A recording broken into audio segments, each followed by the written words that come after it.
So welcome everybody to the very first discussion for our statistics faculty to talk about how they compiled and organized the course enhancements for Introduction to Statistics. These resources will be made available for UNC system faculty on or about June 30th. We are racing towards that date. And I want to echo Kim's thank you. I'm convinced we have the best faculty in the UNC system in the world. And I'm very happy to highlight the work that you all have done. And with that, I will turn this over to Dr. Corey Redd. Thank you, Michelle. So let me begin by saying welcome and thank you for joining us. Today we wanted to provide a quick overview of the materials and the development process for the materials that we've put together to support an introductory course in statistics. You may see under my image, it says Thomas. I'm Thomas Redd. I also go by Corey Redd. I'm an associate professor of mathematics at North Carolina A&T. I'm an applied mathematician by trade and one of the co-chairs of the Math Pathways Task Force. So we've pulled together a team to develop materials in support of faculty teaching various stats courses across the system. Our team consisted of faculty content specialists, library and open educational resource specialists, and experts in educational design. So we're going to start with some quick introductions before giving a quick overview of our materials. And I'm going to ask Beth to get us started.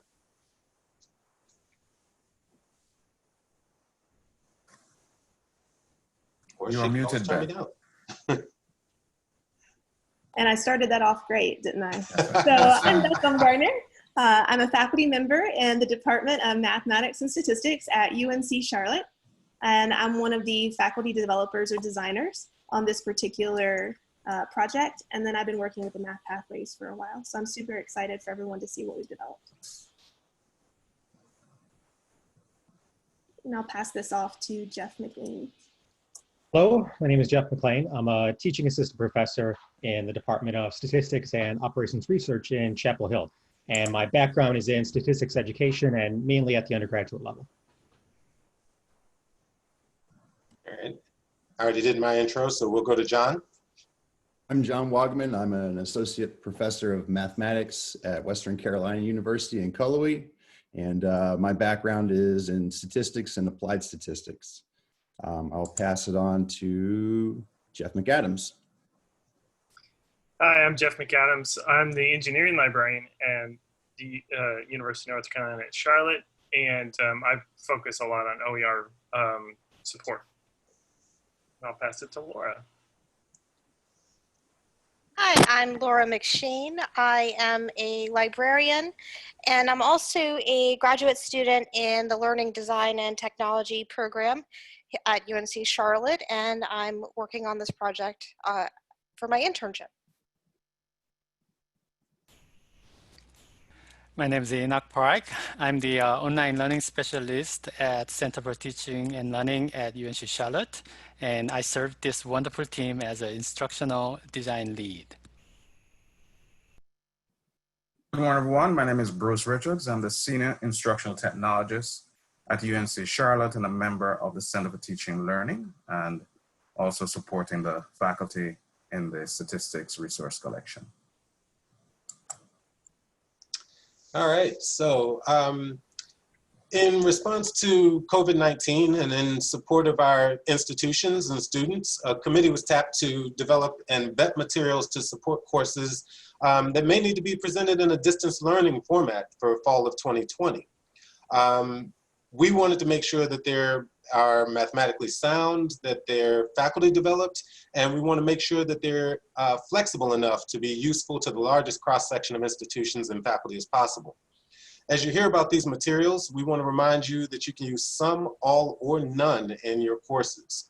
We tried to incorporate mainly open access materials whenever possible. Some of them will have slightly different licenses and rules for what you can do and create derivative works that you can create using them. And you'll hear a little bit more about that a little bit later as we go through. So for our working agenda, we're going to discuss our collection, its development process, and some of the content that's included, and what you can do with it in your classes. And then we're going to close with time for Q&A. We're going to monitor the chat so that you can post questions there as we go if you like. Feel free to unmute and pose clarification questions as we go, but if it's a question that can wait until the end, doing so will help us to be respectful of everybody's time. All right, so with those guidelines, let's discuss some of the available materials. And once again, I'm going to ask Beth to get us started. Absolutely. So the first thing you're going to see is a screen grab. There's going to be a website where faculty members will be able to access our enhancement collections that we have. So what you'll see on the screen now, you'll notice that it's all the different courses. So math wasn't the only one that did this. You're going to see accounting, biology, calculus, chemistry, but in that bottom right-hand block, that's going to be our stat course.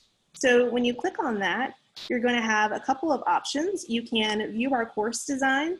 So that's going to have basically our organizational structure and some of the rationale for what you're going to see that we've developed. You're going to have probably the most popular, explore the module content.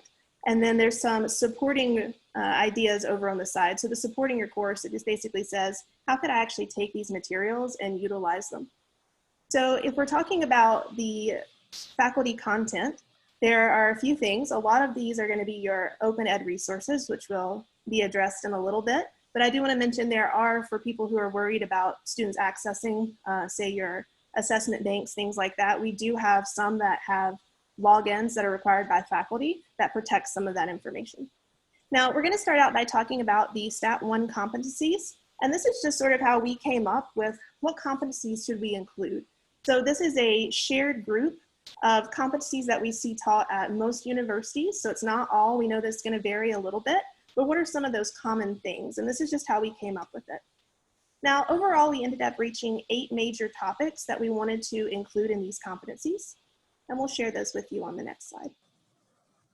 So we're going to have sampling data, probability, those are your basic probability ideas, probability distributions and sampling distributions, your 1 sample confidence intervals, 1 sample hypothesis testing. We did group, you'll see the next bullet is 2 sample inference for means. That includes your confidence intervals and your hypothesis test for 2 sample means. And then we did something similar for proportions. So you have 2 sample inference for proportions, including both the intervals and the hypothesis test. And then the last module that you're going to see there is simple linear regression. These were things that we thought were common to most stat courses. We're going to dive in a little bit deeper to these. So I'm going to pass this off to Jeff McLean. So this is the curriculum map that we use in the background. This is probably not the most useful to you, and I realize what you see here is blurred, and that's okay. I just wanted to give you the big picture of what we did to try to put all this together. So here we started out with 1 main module, sampling data. That's what we looked at for. It's basically descriptive statistics, collecting data, things along those lines, and thought about, well, what are all the subcategories within this? So we moved on to approaching categorical variables, quantitative variables, combinations of each, sampling methods, and so on. So from that, though, we're always trying to refer back to what our course objectives were, which we saw as describing, inferring, interpreting, and communicating the data. So we wanted to label each one of those were, and keeping track of what the learning outcomes we want to see for the students at each of these stages as well. So here you can see in this screen a little closer up, starting into what materials we actually found for these different topics. So the instructional materials, which you see as the last column here, start to list things from resources like OpenStax, Lumen Learning, and there are some Google Slides and YouTube videos which are coming directly from the new 4th edition of Open Intro Statistics.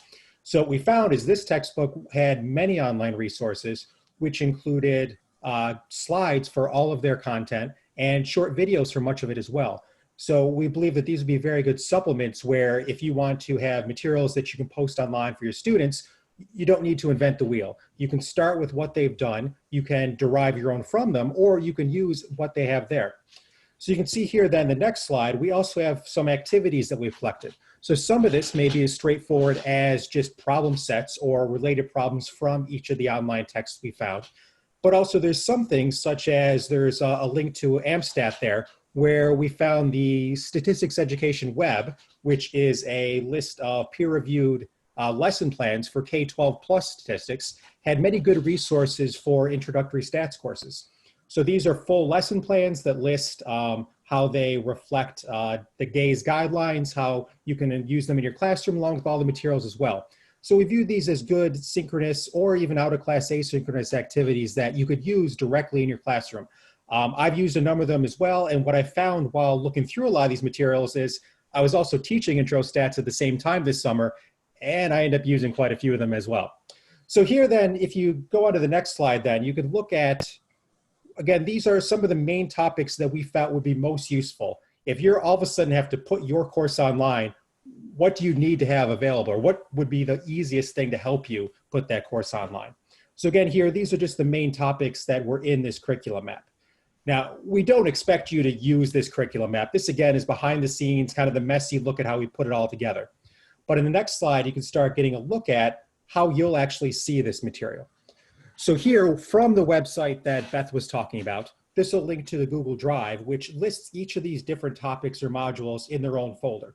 And then from within each of those folders, you can go in and have links to each of the subtopics and the activities and the content that go with each of those subtopics. So if you look at the next slide, you can see a bigger document about what each of those files look like. So here is topic 1.1. So this is looking at one categorical variable. And we have links here to a textbook that you could show for this topic, videos that relate to this, as well as some assessments and activities as well. And what we have then, or what we will have by June 30th-ish, is hopefully this for each of the subtopics within each of the modules that you could take or leave and apply directly into your course as needed.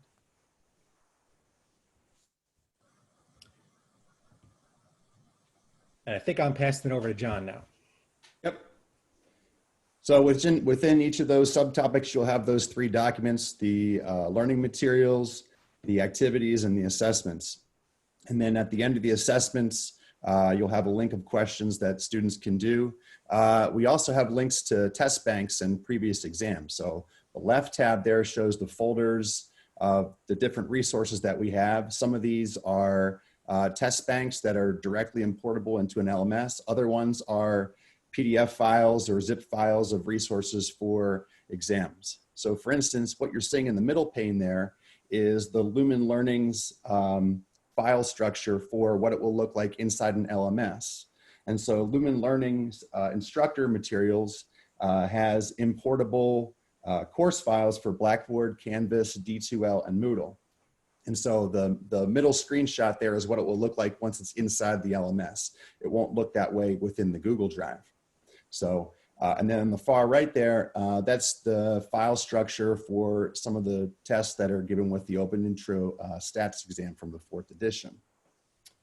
On the next slide, this shows within each module, we have a set of course content that we link to.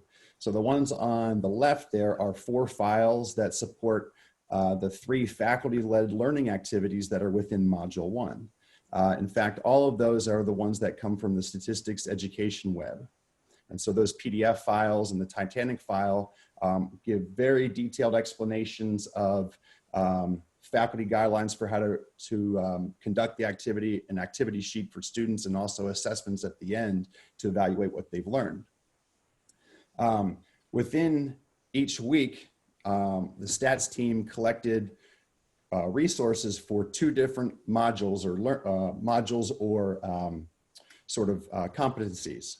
So we divided into 2 teams, a team A and a team B. Team A would collect resources from one module and team B would collect resources from a different module. At the end of the resource collection for those 2 modules, the 2 teams would switch and then review the materials that were collected by the other team. So what you're seeing on the right there is the review of one team assessing the activities and resources that were collected by the other team. So these will be included in the Google Drive. And the file that you're seeing there is a little bit long-winded. A lot of those faculty reviews will end up being a paragraph or 2 describing what the faculty-led activities do and what you need to have in preparation for that. So I think on the next slide, I'll turn it over to Jeff and Laura. So well, I'm just here to help explain what OERs mean and the benefits and how you can use them. So an open educational resource, for the most part, means it has a Creative Commons license attached to it. That Creative Commons license exists on top of normal copyright, but it gives you upfront permissions in order to do certain things, which is distribute it, to edit it, to share it, to remix it, all those things. So the link we have here takes you to all the different licenses that Creative Commons has. There's 6 different licenses, and it explains what you can do with each one of those. So for example, CC BY NCSA, that means they require attribution, non-commercial use, and for share alike. What share alike means is that if you're going to if you're going to edit it or remix it in some way, adapt it for something, it just means that they would like you to put, or they require you to put the same license on your new version. So, you know, there's a little bit of rules you have to follow with the CC license, but they're all beneficial for the end user. So the terms are indicated on all the major OER content on our faculty guidance page, and also on all the individual Google Docs we have. Anywhere we have a link to something, there's going to be what the CC license is, so it's clear to you. But if you do have any questions about that, feel free to contact your campus librarians. We're all very happy to help with that kind of guidelines. Next slide. So the benefits of OERs, they're free to access at all times. So an open educational resource, by definition, means that it's freely accessible, and students can explore the content on day one or even before, whenever they sign up for the class. Students do not have to sign up on a website to get access to this stuff. So for example, even in OpenStax, which is one of the big providers of OERs, they do ask people to sign up if they want to have features like highlighting and saving different things, but it's not a requirement. Students can download the PDF of the whole book. They can access the HTML of the websites. They don't have to sign up to do anything. Students can keep these forever. That means they don't have to sell these back or return them to the bookstore or the library. That means that they can refer to them in later courses and use them throughout their time in school or even in their career. And instructors through the CC license are given permission to post, copy, and edit the content to fit their course and learning objectives. So if something's missing, you can add it to it. If something's not clear, you can edit it. You can take things out. If students have trouble accessing it, you can distribute it to them. So meaning that you can make a copy of it and just email it to them. You have all these permissions because they have the Creative Commons license. Next slide. So these are the main 3 textbook sources that we've used. The first one is Introductory Statistics through OpenStax. It's licensed by CC BY, which is attribution. So that means if you change anything, if you copy it or change it, all you have to do is make an attribution to it. And if you can see where I put Introductory Statistics by and OpenStax is licensed under, that is a basic attribution statement. So that you could just copy and paste that and put it onto any changes you've made, and you've satisfied their attribution. You could just say adapted by your name and then put that afterwards. So you just copy and paste that at the end of whatever changes you've made. The second book is the Open Interest Statistics. That's licensed under CC BY Share Alike. So it just means that if you've changed it, they want you to use that same license. They also have YouTube videos and Google Slides or PDF slides, and you could do the same with either of those, with the video or the slides. And Lumen Learning is kind of a big curation of a course. They've mostly used content from Carnegie Mellon and OpenStax. Most of them are CC BY or CC BY NCSA. So next slide. And the quality of these content, all of these textbooks were peer reviewed during their publishing process. So they weren't something that somebody just wrote up and put on their own website. They had peer review process. The publishers are through universities. OpenStax is Rice. Open Intro and Lumen Learning are both nonprofits, but the main contributors from those came from different universities. The assignments and activities that we have been curated for their effectiveness and topical alignment. So you know, they should be, you know, great quality. And the content is in use at many other universities already. Okay, go ahead. And so we do have some non-OER content in there. That's just the main copyrighted, all rights reserved. They don't have a CC license. They're identified as useful activities or assessments that were already openly accessible. That means that it's not that they're open access necessarily. It just means that you can freely get to them without logging into anything. They're just an openly accessible website. You cannot copy this material into your LMS like you can copy any of the OERs. Any of the OERs, you can make a copy and just put it into your O&M or into your LMS. You cannot copy these, but you can link to these. So you can put them on your page and just say, click on the link and follow directions on these things. They're mostly activities where you can just follow directions. And you cannot edit or distribute these. You can just make links to them. But if it's a YouTube video and it's not have a CC license on it, you can embed it or link to it into your LMS. That's allowed with the standard YouTube license. That's it for me. Thank you, Jeff.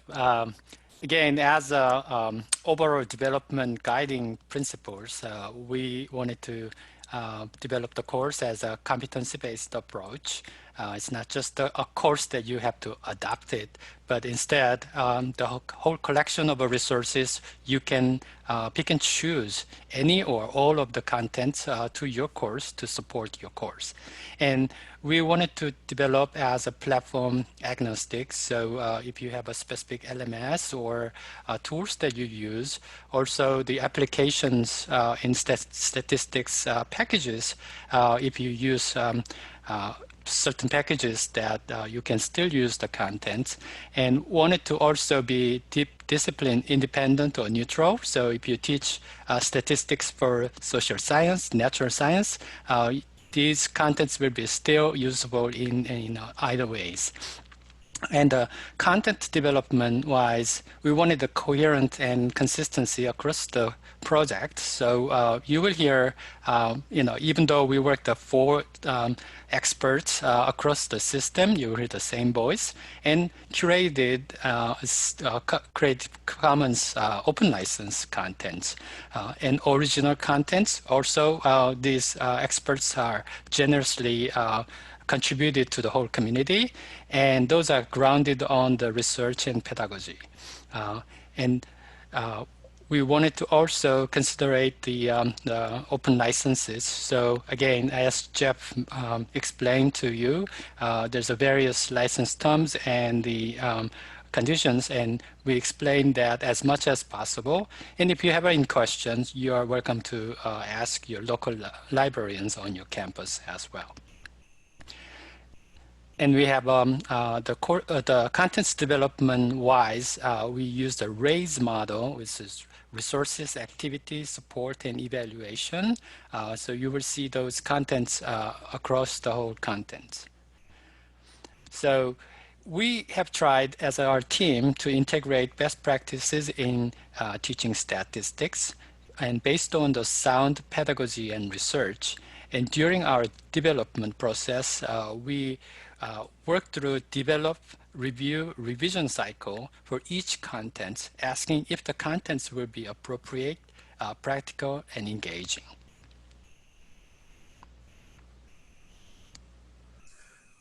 You have seen the curriculum mapping that was primarily used by the faculty.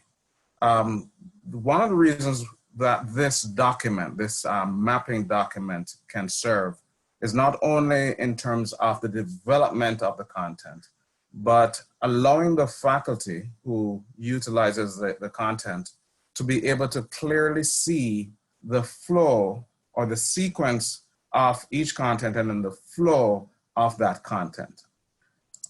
One of the things that is noted here is that under the synchronous and asynchronous and assessment is that we encourage faculty to utilize different assessment methodologies. In other words, don't just use quizzes throughout, but find ways that you can use varying types of assessment, whether it's through discussion forums.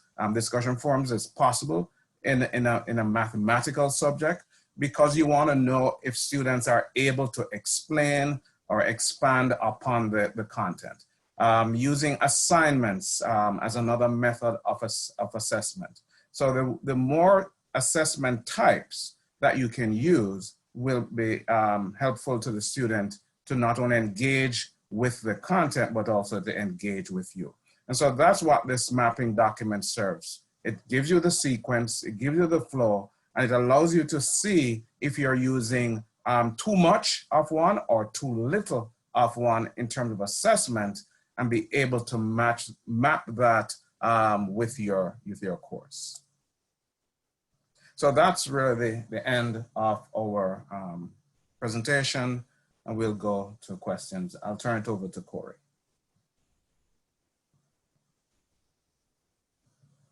You're muted, Corey, sorry. Sorry about that. So we're opening the floor for general questions.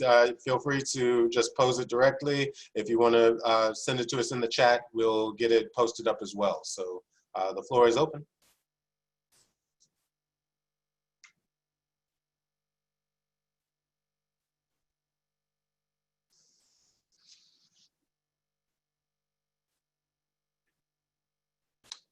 All right, I see one question came to me in the chat. And it's asking, will the materials be maintained or updated by anyone?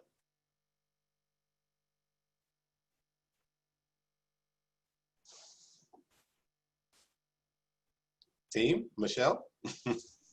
I know, I was like, are you looking at me? The materials will be maintained for the next year. And I believe we will probably be rethinking through some things after that. These resources were put together and are going to be made available to UNC system faculty in the chance that we need to quickly pivot and have some resources available, but also for you to use for planning for summer and fall. Beyond that, we don't have a plan, but I think we've all put enough work into this that something will be maintained, yes. I feel like throwing that question to David, but he's probably not going to answer it. No, it's a great question. And Michelle, I think you did a good job answering it. I think everybody's been so focused on how do we get everything up to try to impact as many courses being taught, particularly summer session 2 as possible, to give faculty resources so everybody's not having to go out and look for all of this stuff themselves. So that's been the main priority. It was, you know, we've funded all of this through one-time funds that were appropriated from the legislature that originally came down from the federal government as part of the Coronavirus Stimulus Act. I think I'll just say candidly, internally, we hope that this is really useful. I mean, I hope that we see that this is, you know, a wonderful tool for faculty members to use in their courses, that they find that it enhances the work that they do. I just personally, I think it will be. I've told folks that I used similar resources that the California Community College system had developed a couple of years ago when I was putting together a sociology course at UNC School of the Arts for the first time. And it was nice to have curated materials from scholarly colleagues to be able to draw from. If that's the case, I'm willing, Kim's willing, we're all willing to go to bat to try to keep these resources available for the folks that are doing the core work of what we are as a university.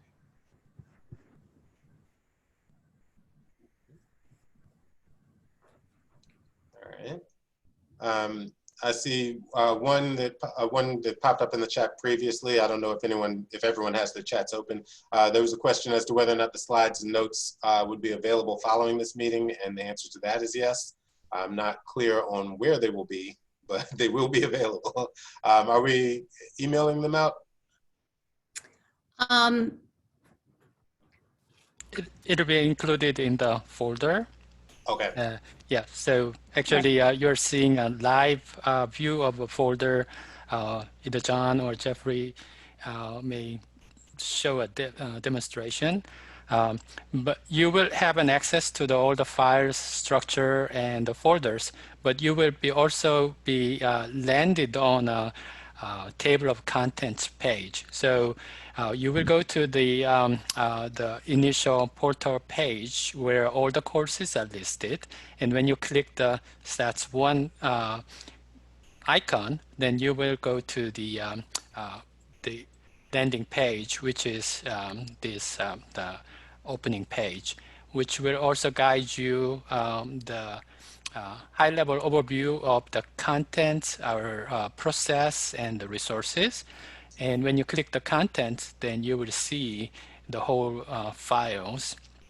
And each of the topics will be organized by the separate table of contents, so that to help you navigate the structure and files much more easily. And you will be able to download any of the files to you and use them in your course.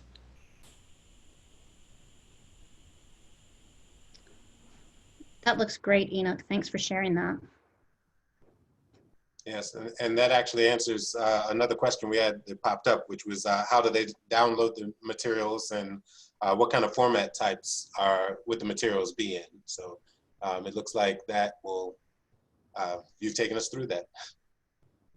And so the content really is, we're using Google Sheets, we're using Google Documents. We just kept it as very simple, and each of the content, you know, in a document, you'll see the topic, you'll see the assessment, you'll see the activity, and then that repeats itself. So we made it very simple for you to be able to just open and pull that over into your LMS. On our pseudo website, if I may call it that, we added a supporting your course, and we just use very generic language in terms of building within your LMS. Start with the page, you're going to copy and paste that. Maybe there are some files that you have, PowerPoint files. We had those Google Slides, the assessment activities, assignment, discussion, quizzes, and then you develop your homepage, and you, in a nutshell, have your course created. We've had as much supporting information. If I may just add to that, within each of the topic folders, there's a table of contents that just gives the name of each of the subtopics, and they link back to that. And then at the bottom, I think, John, you talked about this in terms of the faculty review notes. There are notes that the faculty reviewed and gave comments as to how this could be used in your class. So all the information will be there once you log in.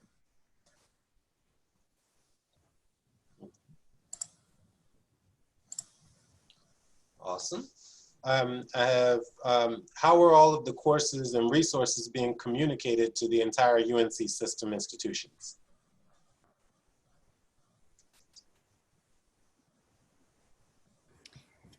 Well, I do know at UNC Charlotte, they have been pushed through by the provost. She has sent email to the faculty. So I guess that's one way that's being done.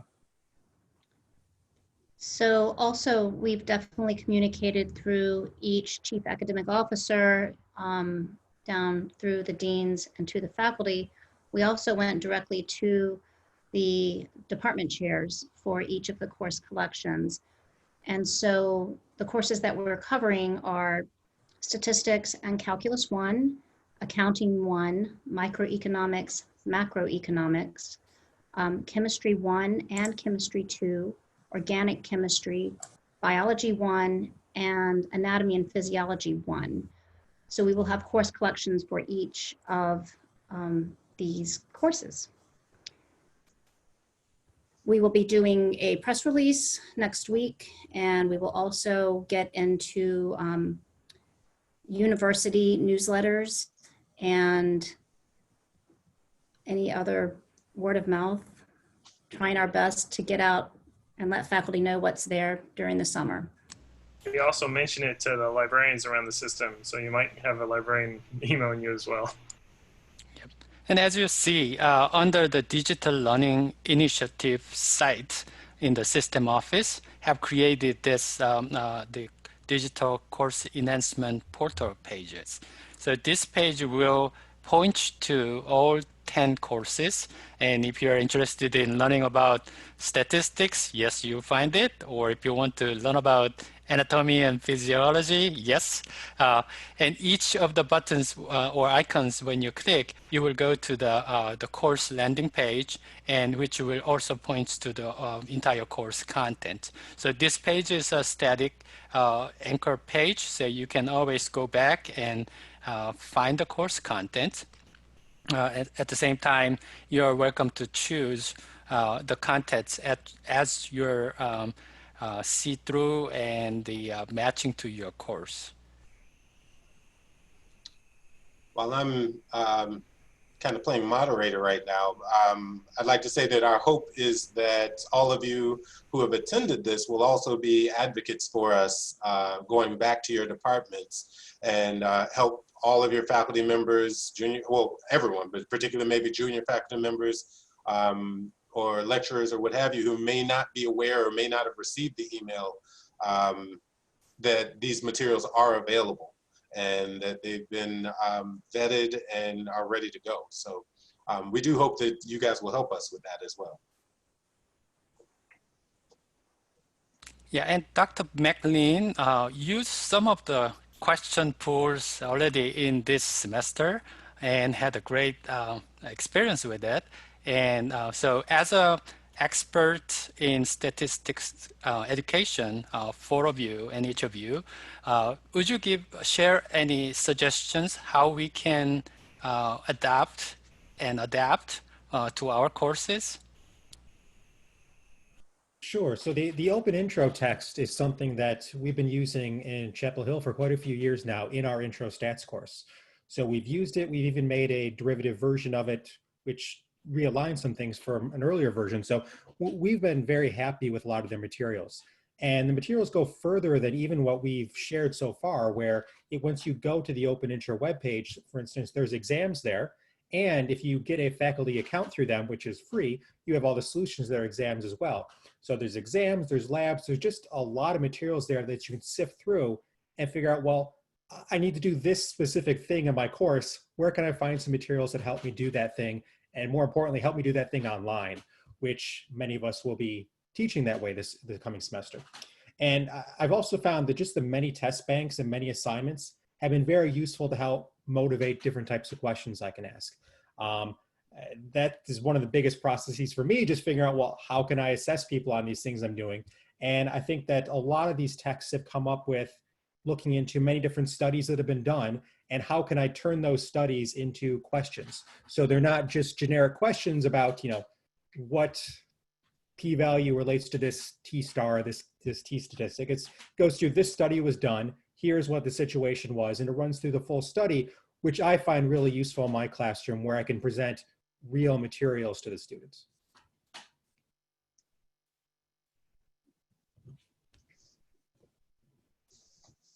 Okay. Let's see, there's one, this is about the citation requirements. So we're using, apparently, because we're using multiple open educational resources, are the citation requirements clear on each individual item? Yeah, so for anything we've linked out to in any of the individual pages, individual docs, I have listed out what the Creative Commons license is, and that's the full attribution statement. So if you want to take, that's a link to OpenStax textbook section. So if you want to copy that section or copy part of that section, just copy and paste that little attribution there. The same thing with the videos above or any of the slides. You can take the slides. This says free to link or embed because it doesn't have a CC license on it, but it does have the standard YouTube license, and which is actually a really long document. I don't expect anyone to read that, but basically it says you can embed it into any page you need to. And there's only one other thing that's all rights reserved, and that's the STU activities, which again you're free to link to those, and the students can follow those elsewhere. But all of those on each of those sheets are should be clear on everything, hopefully. If not, let us know. Okay, awesome, awesome. Let's see, so this one in the main chat, when I just attempted to click on one of the courses from the website that Hinek posted, I had to request permission using my Gmail account. Is that the correct process? And the site is not live right now. The site is not live right now. June 30th. So, but once it is live, will that require a Gmail account, or will you just be able to go into it? It will be open specifically for the UNCW folks, Elizabeth. Just giving you our time. No, it will be completely open, but right now it's restricted because we are building as we fly, people. We are taking every last minute for June 30th. Michelle, when you say open, so how is it? I thought there was some kind of, this is just me asking now, some restriction. So what's to keep a student from going into it? It's not that open, right? I think it is going to be that open. Oh, okay. In that case, we need to keep a secret, a public secret. So I'll say this, for those 3 activities, I mean, they're already open in the web. I think true. Enoch was able to find that to get to the questions, you had to make that request, proving that you're a faculty/staff. So in that way, they are making that attempt to, keep that a secret. However, they've asked us not to kind of share it. So even within ourselves, we shouldn't be sharing those things. Let each faculty make that request for those questions. And if you want to go to OpenStax, even right now, you can go and create an account, and then they'll ask you just to put in your a link to your faculty website or your faculty directory, just so that they can authenticate you as a faculty member. And then they will, after they've done that, they will give you access to the instructor resources, which include answers and slides and all those things that the students wouldn't have access to. So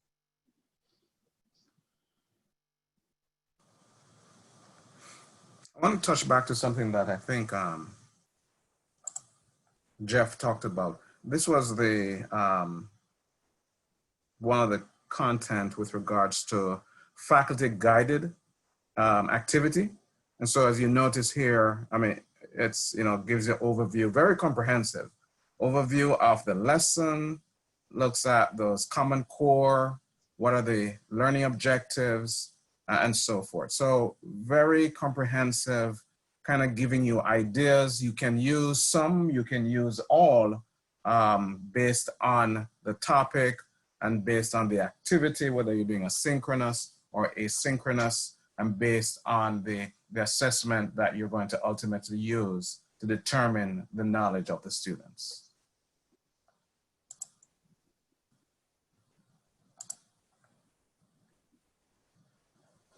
And I will say there's some of those activities that I use every semester, or at least in modified versions of them. There's a great one that I like about, are there more deaths by hurricanes, depending if they had a masculine or feminine name? And there's just a number of different activities there that, that you can use parts of, all of, and it really can guide you through how you could run this in a classroom, what kind of questions and guided questions you can ask to help the students as well. Okay. Let's see. All right. So are there other questions? I've run through all of the list that I had that have come to me thus far. So if there aren't, so we're going to hang out here a little bit to, before I forget, I want to, hopefully you guys have seen the survey from Karen Singer Freeman. You can see it in the chat. There's an invitation to complete a survey for this webinar, and you can follow that link, and that will help us to make sure that we're doing something that's useful to everybody. If you guys want to hang out for a little bit longer, if you have some other questions, please feel free, but I think this will pretty much wrap up our presentation. Thank you guys very, very much for coming and listening to us and checking out what we've been working on. And yeah, hopefully you'll have good luck using this in the coming semester. One more quick comment. Pure joy. Thank you so very much to the team. Thanks, Valerie. And thank you, Corey. I'm going to go ahead and end the presentation. Okay. Or end the recording. In the recording. Yeah, we're here if you have questions, if you want anything offline,